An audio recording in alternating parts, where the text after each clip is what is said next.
Jean-François, I thought we would start, I guess with this hockey situation in Quebec City, there are a lot of people scratching their heads to try to understand why François Legault, why the CAQ, would think it's appropriate, especially now, to spend somewhere in the neighborhood of $7 million to bring the LA Kings to Quebec City for a couple of meaningless hockey games. What do you think about all this? Well, I suppose this thing has been in negotiating mode for maybe months. And when they started the negotiation, they thought it would be fine. But when came the time to sign the deal, then the situation, the context had become particularly dire. And they didn't have the guts to pull the plug. I surmise this, trying to find some competence in the process, because I have this anecdote. Yesterday night, Éric Girard, the minister responsible for finance and for hockey, was at a public event. In the room was Jean Campeau, the former Minister of Finance of Jacques Parizeau. And during his speech, Mr. Girard said this: "I see Jean Campeau in the room. He told me that he thought I was doing a good job." Now, mind you, he said that before today's announcement about the Kings.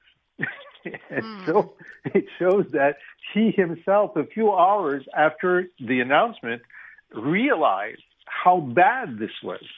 And I think if we somehow get the inside story, is that I'm sure some communication advisors said we should pull the plug, and they didn't dare pull the plug, because clearly there was no way in this environment, with the strike in the public sector and the Banque Alimentaire asking for more money, there was no way this could land correctly.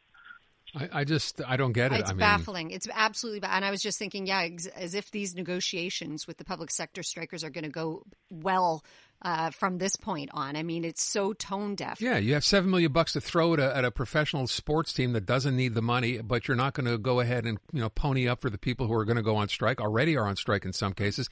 It makes zero sense. I would just ask you, Jean-François, is this still followed through from having lost in Jean Talon? Mm-hmm. Well, again, I'm sure this is takes a long time to negotiate. So I suppose it started maybe a few months ago.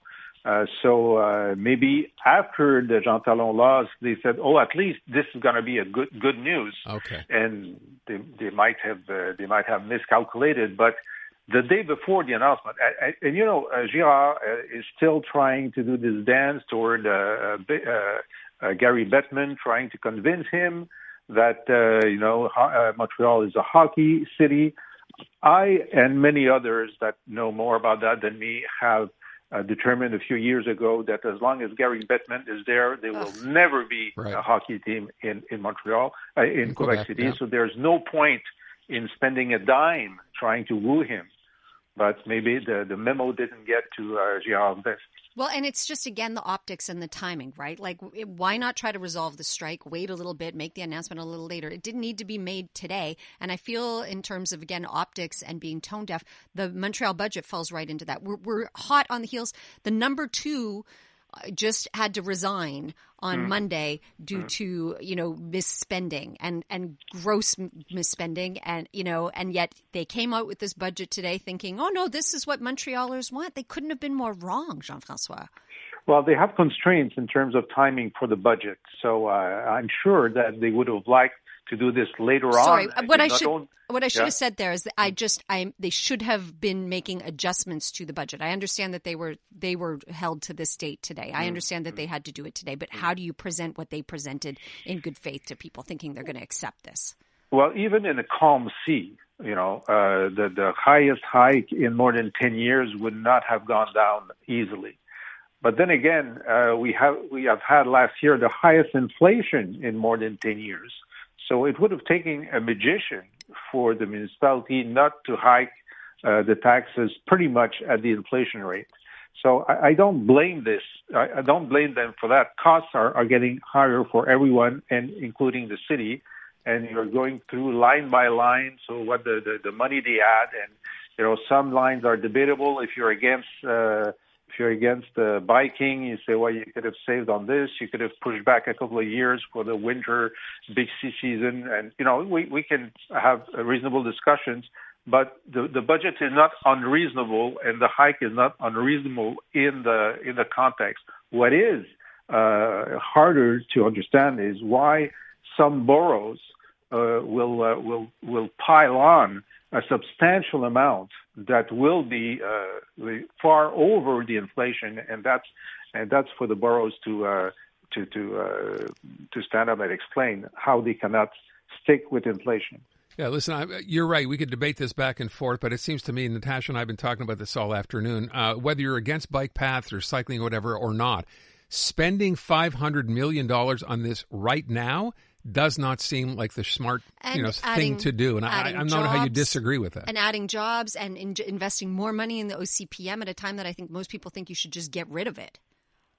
Well, it's not $500 million this year. No, but it's that investment. Why not simply scale it back and say this is not the time to be doing something like this? I think we all basically would say the same. You could, but you see the addition is $48 million for the Blue Line extension and the REM. You can't cut that. $35 million more for the police. We really need it. $38 million in payments to the boroughs. Well, if they didn't have that, the hike would be greater in boroughs. $25 million for garbage and recyclable collection. I guess we need that. $11 million for snow removal. So you only have an additional $13 million for the bike sharing service. Yeah, for the winter, which is when I said, you can count on the fingers of two hands how many people will be out there riding the Bixie in the winter. That's money well spent for sure. Give me a break. Anyway, we're not going to agree, and that's fine. I want to play something else before we run out of time, shifting sort of gears here.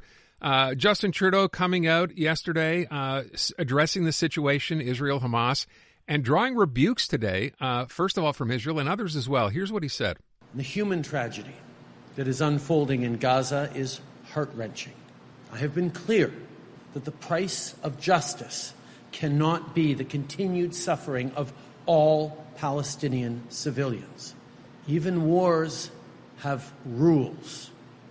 All innocent life is equal in worth, Israeli and Palestinian. I urge the government of Israel to exercise maximum restraint. And it's those last two words, that idea of maximum restraint, that drew the reaction from Israel, basically telling him, you know what, you don't know what you're talking about and mind your own business. What did you think? Well, the maximum restraint, that was okay. When he said it has to stop now, which means stop the fighting now. And there was a case maybe 2 weeks ago before the ground forces of the Israeli Defense Force came into Gaza, where he said, this is not a good idea. You should just wait for some international force or whatever. But yesterday, the Israelis are in control of Gaza. They're getting into Al-Shifa hospital, finding military gear. The message for yesterday or today should have been, listen, you're in the last phase of getting the terrorists, so do it with maximum restraint. Do not stop. You're almost there. You're in the tunnel. Don't stop now, but do more for civilians. That would have been okay. But what he said yesterday, stop, this has to stop. No, it's too late to stop. They're almost to the target now.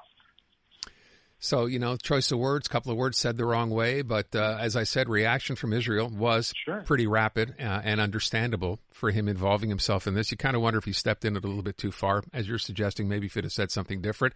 Jean-François, thank you. We appreciate it. We'll talk to you again later in the week. Thank you.